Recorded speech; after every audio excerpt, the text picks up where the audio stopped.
Linda kaka ya. Soko wewe na rebo.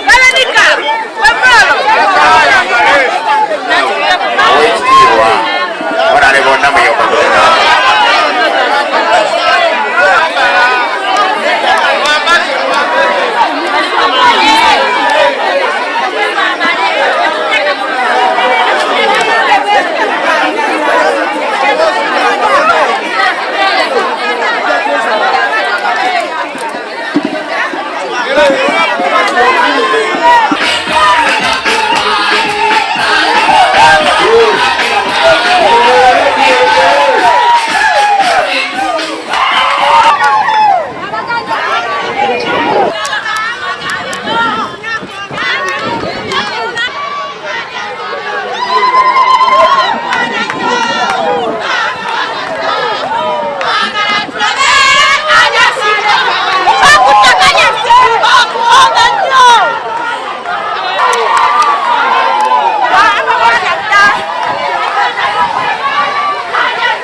Tusimye nnyo naye akantu kano ketuzeemu wande batugamba eno tuze kukakasa nti no tukiriza ekyo kimu.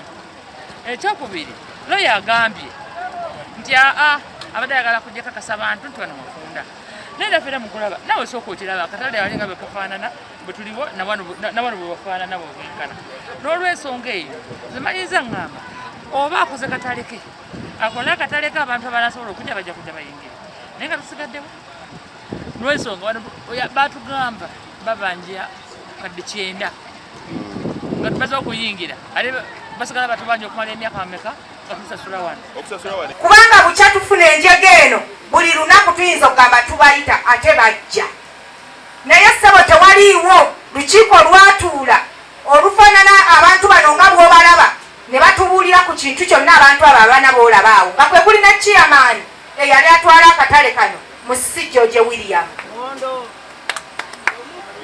era ye alaga nti yakolanga bw'onoogamba chairman wero si wanu nti abo abantu abaddawo baveewo bagende ye omuntu omu kubanga akkuse abasigadde ne bwe bafa enjala tata tusaba otunulewo nnyaawo nti mulimu abantu abeeyagaliza resolution eyo yatukuba nnyo enkikwe omuntu ng'ali mu ofiisi ennene eya lands okugikozesa naye ng'ate eri fake era ssebo bw'ova ku resolution eyo waliwo agreement eyakolebwa ng'ettaka lino lirina okukyusibwa balijja wano mu byapa ebyo nga bwe mbyogedde bw'oyisa akatale ka gaazi waliwo ettaka eriryawe eddala nga we bakyusa Matugga Mabanda Market Association bamuzze wali wano bateekewo kisituli kyati awali abangi babajjebo babatwala eyo emabega mu kantu akali awo kalina mabega eyo ssebo bamanyiira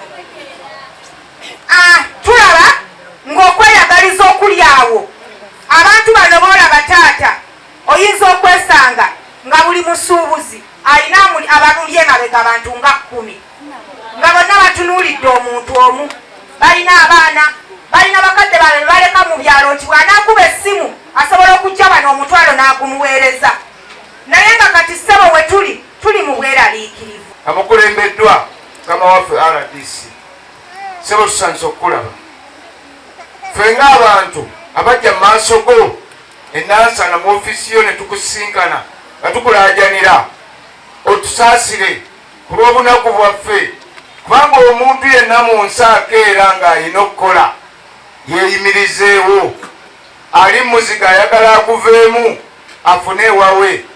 Mukama wange twava mu muzigo twalwana masajja nettaka twaligulira mu wiikisi 2 zokka.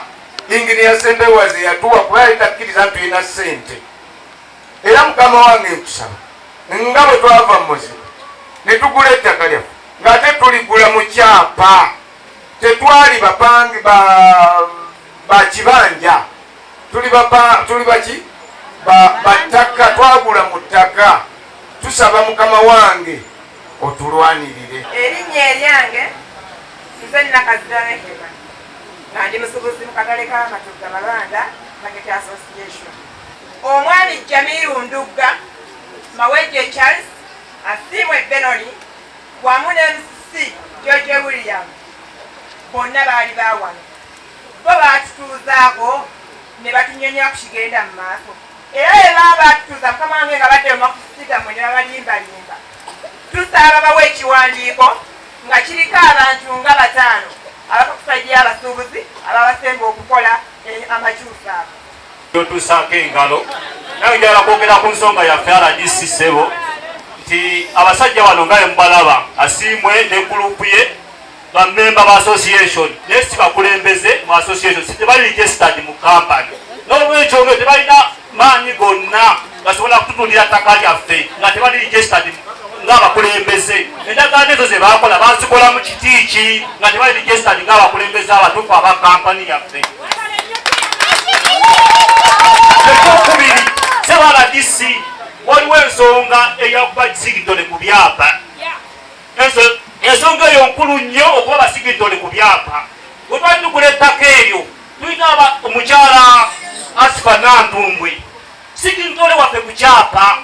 Tulina Namuyomba waali wano ne Kansala Anastasia Nalongo basigitole waffe ku byapa byaffe ebyo ebisatu. Bakama bange njawulo ki yakolebwa ogende wa Kiso okusayidinga okukyusa transfer ng'abasigitole baffe tebaliigo okukola omulimu ogwo. Waggulu nnyo kamange nali nagulako akataka kange waggulu eyo naye bantambuza nga twatota transfer yakola transfer yonyobaosobola okuwaayo ku disitulikiti ewa mu kitongole ng'otuusa ekyapa kyo. Naye bakama bange abantu baffe betulina bajesi ng'ate balamu bulungi ani yabawa obuyinza okutuusa ettaka lyaffe okukola transfer tive manya gaffe ng'ate basigitole baffe tubalina era we bali bakyali balamu. Ssebo RDC tulina ennaku y'amaanyi nnyo n'abasizi tusaba kutuyamba. Ettaka kitegeeza kyapa, ettaka kitegeeza kyapa miwandiiko. RDC awo wange wejagala okukoma. Baganda bange, bato bange, bakadde bange, mwenna abali wano balamusaako nti assalamu alaikum warahmatullahi wabarakatuh. Bannange Omukama mulungi ekiseera kyonna era ekiseera kyonna Omukama mulungi era sembeera seweewaawo. Nze ndowooza nti akaseera kano Katonda yakatuwadde era nga manyi nti nno Katonda ateekawo embeera ng'ayina ensonga lwaki tuli basanyufu okuba nti Katonda atuwadde omukisa guno. Amiina. Ssebo mukama wange RDC Osi Station, bakulembeze bannange mwenna abali wano, amanya gange nze Hashima Amor, era nga Katonda yansaasidde okubeera omu ku abo eyawulira obulumi obw'abantu ab'enjawulo abaakosebwa, abantu abali bambayite bannakyegwanyizi. Munansonyiwa nti nno tuzze tukola ebintu eby'enjawulo naye era nange njagala obbakakasa nti nno tukyali wamu nammwe. Njagala obbakakasa nti akatale kaffe kano oba n'ekitongole ky'amatugga Mabanda Market Association kyaffe ffenna era ffe tulina obumenyi bw'amateeka oba human rights violation omusinga baba bamukosa mu ngeri emu oba endala. Nze nsuubira nti omuntu bw'aba akosebwa wano naawe oba okosebwa. Njagala obategeeza nti nno ensonga eno sisobola girwanirako nze nzekka kubanga siyinza. Naye njagala obategeeza nti kyonna ekinaaba kyetaagisizza oba wonna ewaneetaagisa okugenda tujja kukozesa akatono oba akanene ke tulina tubeera at least nga tugezaako okulaba nti n'abasuubuzi bafuna ekifo kyabwe. Mbeebaza okuba nti nno mwampa omukisa okuba nti at least mbawabula mu nsonga z'ebyamateeka. Era nga njagala obbagamba bannange ekyakolebwa abaami abo baba baawabizibwa baali balina okudda babeebuuzeeko kubanga nze buli wenkuba miitingi okuyita abasuubuzi mmwe mujja. Lwaki bo balemerwa okukola ki? Okubanga babayita musalewo ku nsonga eyammwe kubanga kampani esobola okugula ekintu kiba kitegeeza nti kino kya bugagga kyammwe. Teri muntu asobola kusalirawo ku kintu kyeweegulira ne ssente zo. Banayi tubeere bagumu. Era mbasaba leero olunaku si lwakwogera. Mbasaba tusigale nga tuli banywevu kubanga olutalo lwe tugendako si lwangu ate lulabika ng'olwangu omuntu bw'alwogera.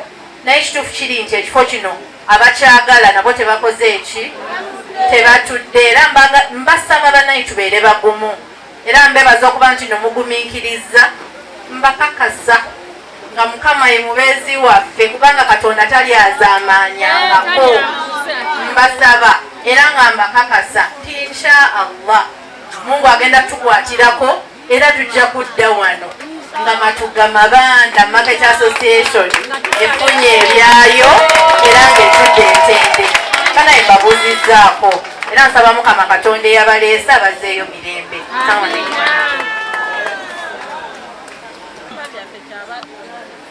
Leka bawulire ogambye alisindise abu wanji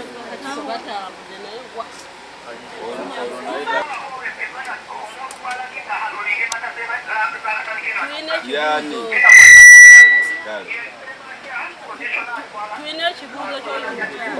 bano abasuubuzi balopye wa minisita. Okay.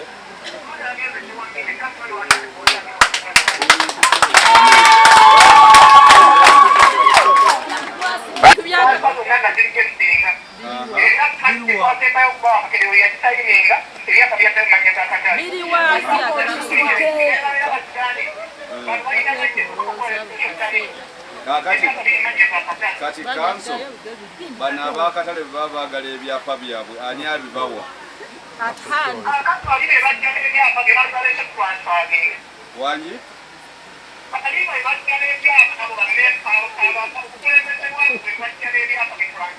Mulina gwe kyemwagala okumubuuza ono jangu ani ayagala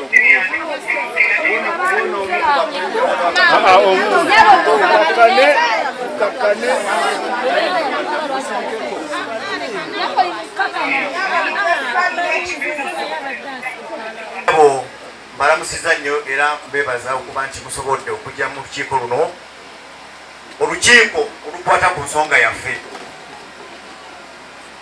Nange ndi munnamatuga era ebintu mbigula wano era n'abanguza mbalaba era ensonga eno bwezze oba bwe yajja yankwatako nnyo. Ndegasa okubategeeza erinnya liri Bulwa, Dennis Bulwa, nga nze Osi Matuga era nga nkiikiridde DPC abadde ayina ensonga zaaliko. Kyensooka okubagumyamu kino ekintu kimu, mukama wange RDC ono bw'akwata ku nsonga egguka. Ate era muntu w'abantu ayagala abantu era asanyusiza nnyo. Ndwawo nnyo okumulaba nga abibyamu naye bw'asumyemu kaddansi awo nange payipu nenkwata lwakuba ndibadde mu yunifoomu nga tusobola kwegatta ku lwokaano naye nsanyuse sanyukidde ddala. Abakakiiko bano bwe bajja batuukira mu ofiisi yange ne bawa ensonga yaabwe era ne mbagamba nti nedda ensonga eno nnene kubanga akatale ako kalimu abantu bangi, musituke mbatwale mu ofiisi ensingako ebawulirize ewa ebiragiro kyekiba kirina okukolebwa. Era omulundi omulala omanyi ffe enkola eyaffe kasita omala okuweereza omuntu ku ofiisi ekusingako togoberera mukama omubuuza nti wakoze otya.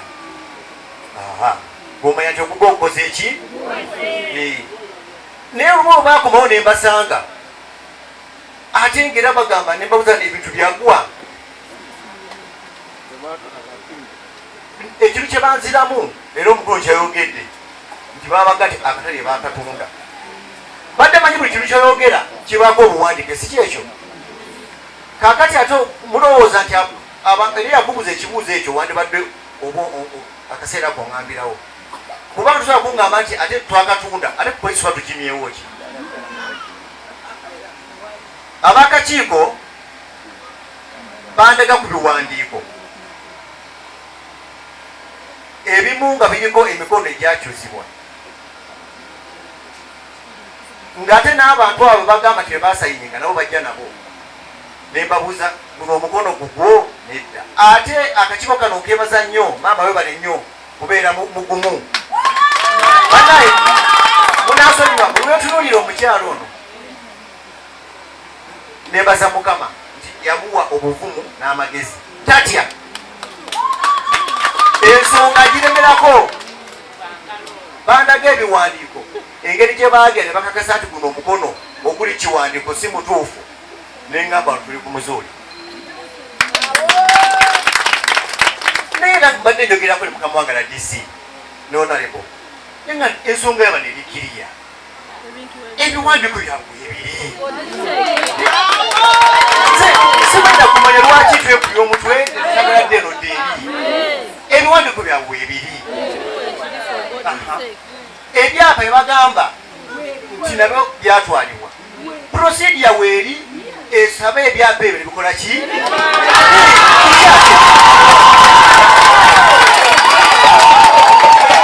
Era njagala kugonza omulimu gwa Mukama nga DC.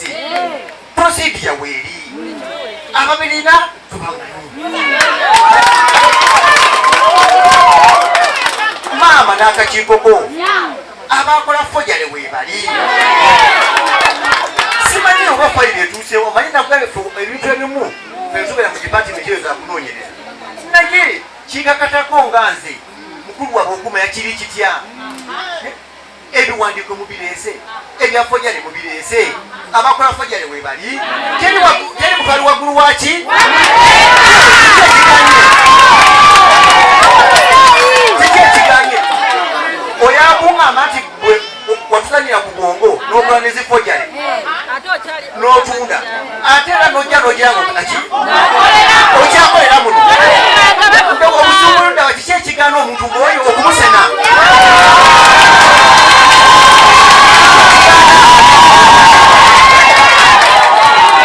Nawe mweme kuteeka bintu kubiteeka mu mukyezo. Muli abantu b'omutwalo mulamba naye abantu bannange babadingisa budingisa. Oli n'aleeta ndowooza agamba n'okugamba oba bino byawa wano ate binyaliriza era mbisuubuza.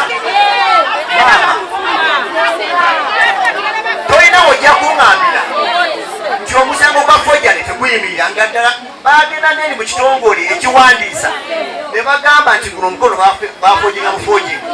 Kakati kiki ekigaana okutereeza ebiwandiiko mu fayiro abantu bano bagenda mu kooti.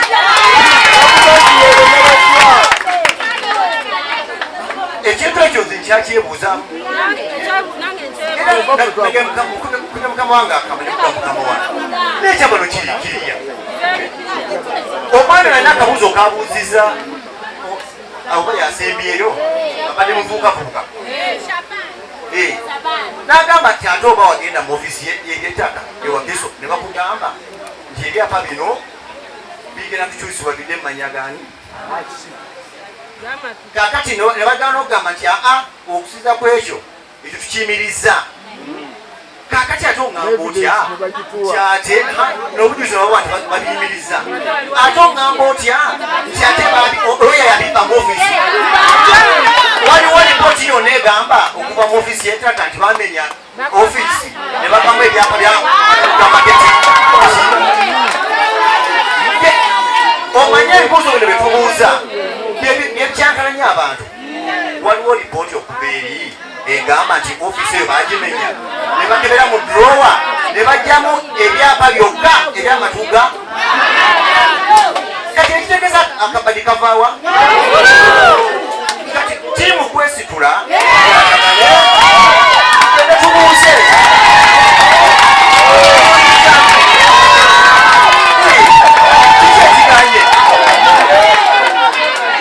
abakulembeze twekola mulimu oba bodaboda nga tutuula etukuba paka wa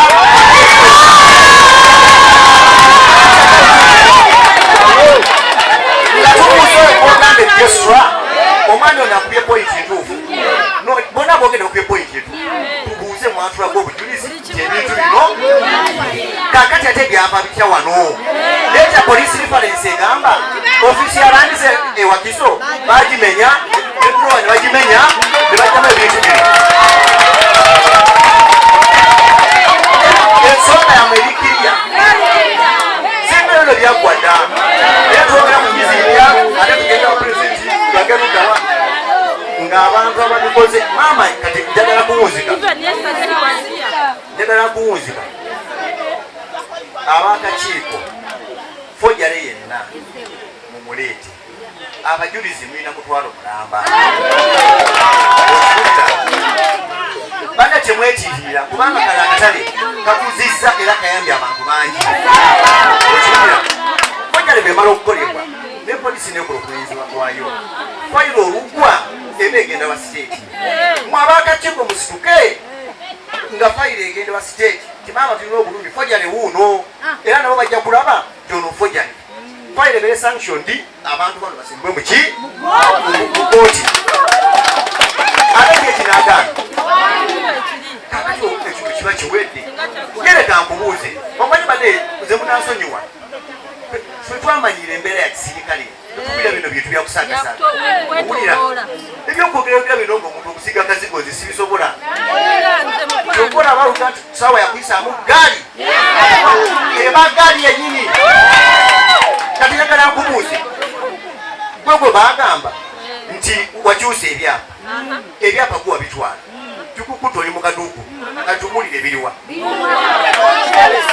tula mu motoka tugende wakawo okebere drowa obigyemu obikole ki oyo loya nasi omuwali ne polisi erina obuyinza obuwandikirayo tumugamba jamu ku polisi ku nsonga z'ebyapa byewagamba ewokola ki byolina naye najja netunaleeta ebyapa ebyo kubanga ffe tukuwandikira n'ojja obumwana oyabo yesi tuganye tukole gwe mulimuko naye jamu ku polisi otunyonyole tikoyina ebyapa ebyamatu bakalekawa bwagana ettaka lyo limukwata nze njagala mbabuulire oli taddawo n'abadingisa omanyi agala n'agamba kirabika bajja nebawa ekikonde nze ndi wano njagala obakakiiko abewaga nti oyo afaanana mwendo nusu ataano tulya sente za muntu ng'ali mu nnaku agaba amaziga na biki bikolimo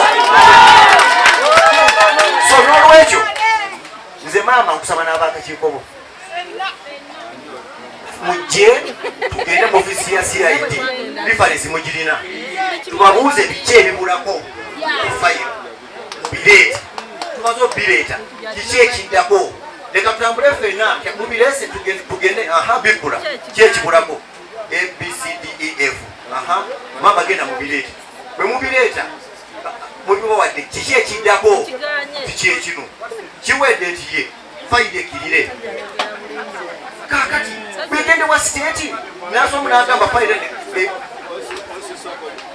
kanso ndi wano n'abakatale byogera nga babuulira ono kanso isita ebyapa ogambye bwe namaze okuwandiika ebbaluwa eyo minisita olwedde ebbaluwa yamwagizeemu ensonga zammwe ez'akatale alina omukungu mu minisitule ye gwazikwasizza era ebbaluwa eyo kopi nkitegeddeko egenze newa minisita wa presidency kubanga bwe twabale tuwandiika twakopinze ne minisita wa presidency tubabiggulire wali jangu wate So ekyaffe ekitulese wano kwe kuddamu okukakasa nti akatale kammwe tekalina gye kagenda. Oli ne bw'aba yaggyeyo ebyapa n'abitwala bayinawe na musango okuba nti bano ab'ewakiso bakwata ebyapa byammwe ne babikwasa abantu abalala musango. Naye yadde omusango weeguli oli bw'abanga kituufu alina ebyapa ebyo alina mpewo, tusobola okufuna special title.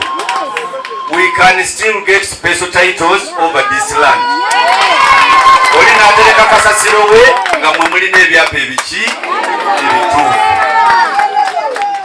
Kubanga ne bwandibadde nga waliwo okukkiriziganya nti oba ekifo kino mukkiriziganyiza ne gye bandibadde nga babatutte mwandisoose kugendayo ne mugamba kituufu wano tuwaddewo olw'okubanga waliwo batuwadde wagazi. Tosobola kutwala katale ka muntu katale k'abantu nampaka ng'abaagula akatale kano musukka mu 1,000 ng'abaagula akatale kano muli 4,000. Kyekyandikoleddwa singa oli yali agulanga mutuufu yandize n'atuula nammwe ne mutuula ne muteesa ne mukkiriziganya bwe kibeera.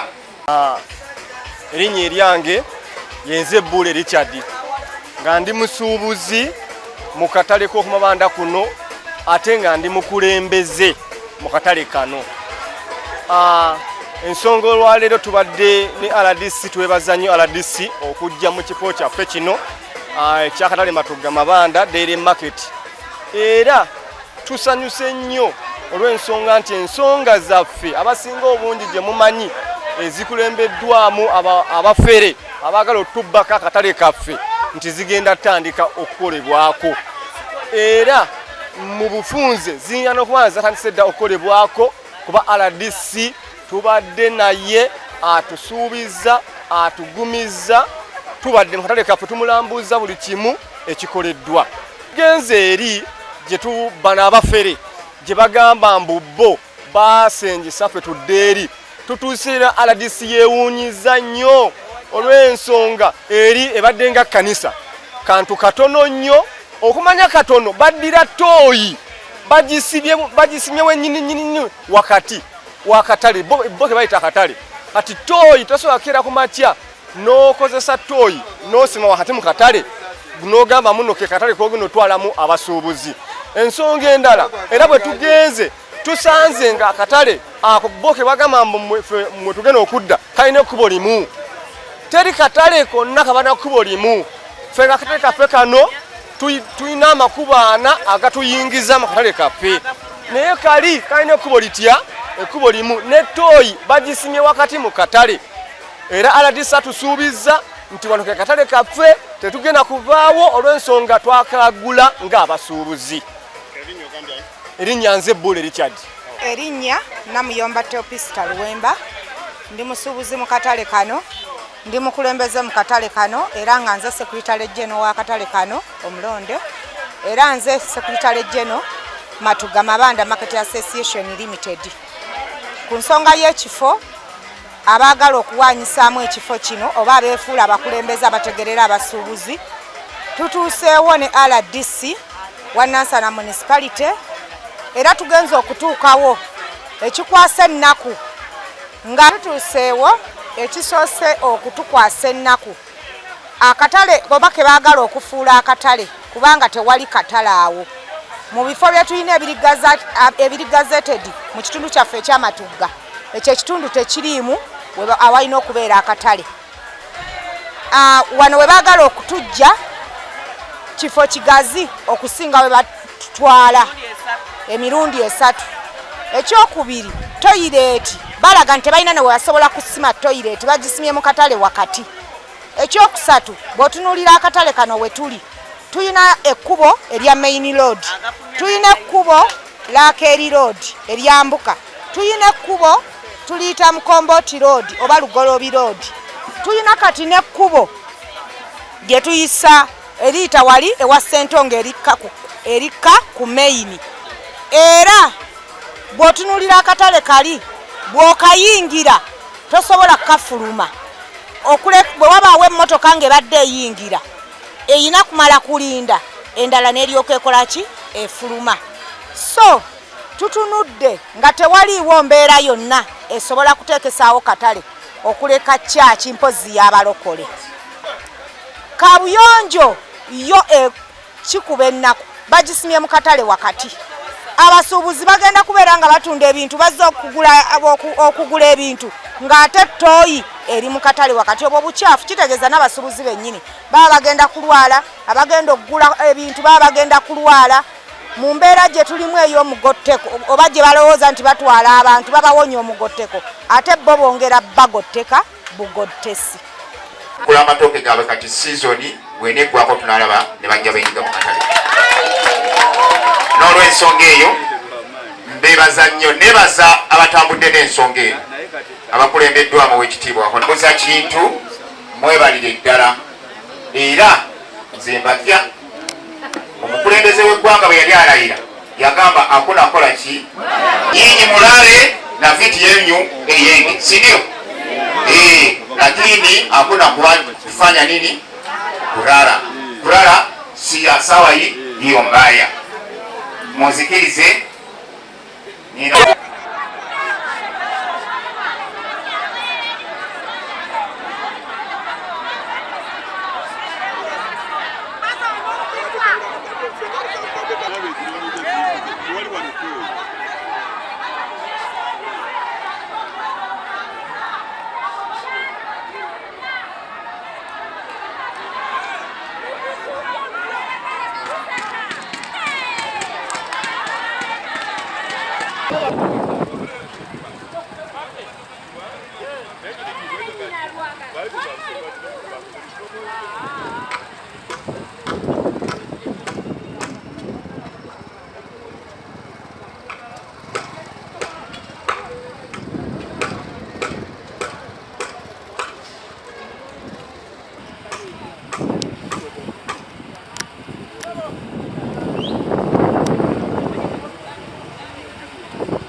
tugenda kulonda tusaba mukuume ki mukuume emirembe mulonde abakulembeze bemukola ki bemwagala mulonde abakulembeze bemukola ki bemwagala tulina security emala okubakuuma nga mukola ki kati kinatuyambirawo okubalwanirira mufuna akatale kamu ate bwekanaba kawadde okuzimba olina okufuna mudaala ng'oli eri wansi olw'ebyobufuzi mwe mugende era bwe babaawo omukisa mujja kuba mwanjula ensonga zammwe. Abakulu bali abava waggulu nabo bazimanye ki wadde nga yali tennagaana awo tewasaana w'engalo. Bannange munsonyiwe neerabidde okwaniriza omwami wange omwami chairperson w'NRM ow'omuluka guno era tusanyusa oli mu bantu bo wulira emirembe muffe bampadde omuzindaalo omugenyi waffe asobole okutegeera ab'amatukusuubuzi abeegattira awamu kala zonna amawanga gonna ate abaagala abantu era ssebo ndowooza essanyu erikwaniriza olirabi n'akalulu kaako tuli basanyufu nnyo nnyo ate era lwakinziramu okwebaza RDC nti yatuwa ebbaluwa etutwala ewa minisita nina okukomawo ndaba abasuubuzi abo ani abataataaganya kaya webala okujja webale butakolera mirimu mu ofiisi noga nina obulumi bwaffe ebirowoozo byaffe ate n'okuyambibwa tata webale nnyo webalire ddala neyansa